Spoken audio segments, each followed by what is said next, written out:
This week, our primary focus is guidance and the importance of family relationships and how the two really have an impact on each other.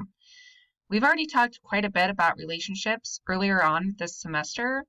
We talked a lot about the relationship that you have with the students in your classroom, the relationships that you have with your coworkers, but now I really want to focus on that relationship with the parents of the children in your class and how it is essential to build that relationship with parents so that when you do have to talk to them about their child's behavior in your classroom, you've already established a strong relationship with them, and that conversation will go a lot smoother and you can accomplish a lot more together in a partnership once you've had that relationship established.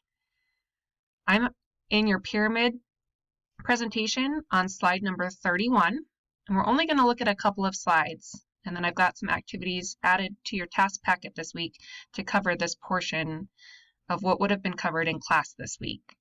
So if you look at this, every child needs one person who is crazy about him. And that's a quote from one of my favorite child development philosophers, Bronfenbrenner. If you remember, he's the one that does the microsystems, macrosystems, and the ecological systems theory. And it really helps to demonstrate how all of these different systems surrounding this child have to work together to raise a child to their fullest potential. It's that thought process that it takes a village, and it truly does take a village. And you as the child's teacher is a very important part of that child's village.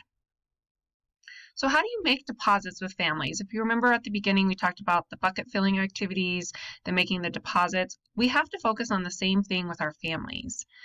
How can you personally connect with them? Remember that activity that we did at the beginning of the semester, and I had you try to find something that you had in common with the other students in our class?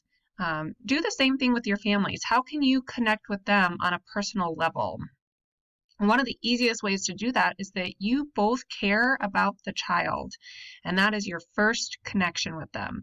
But continue to find ways to connect with them.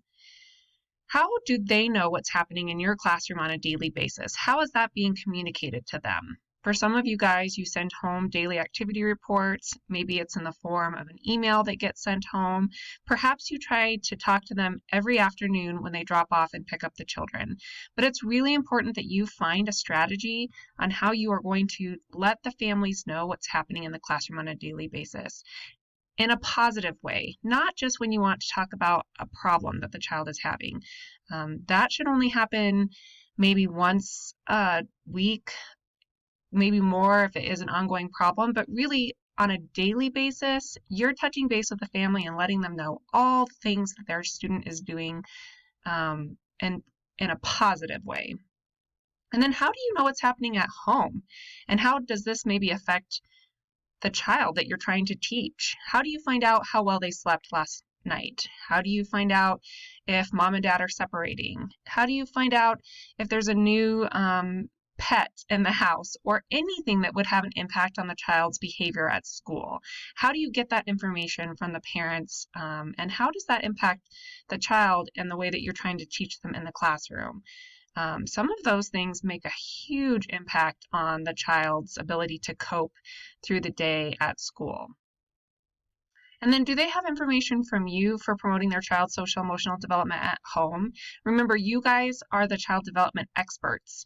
You know how to teach guidance, how to promote social emotional development. You know how to address challenging behaviors, you know how to teach problem solving skills, but parents often don't have that knowledge, and they look to you as the expert to telling them how can they continue what you're teaching at school at home.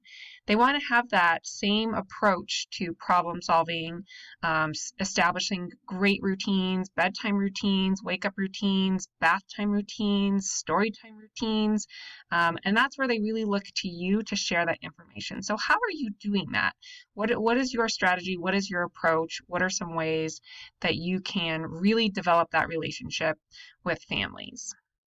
I want you to look at your inventory of practices, and later, if you want to go to slide number 37, I want you to look at your inventory of practices when you work on your task packet activity today, and really think about that relationship piece with families and how essential it is to the overall social and emotional growth and development of the students in your classroom.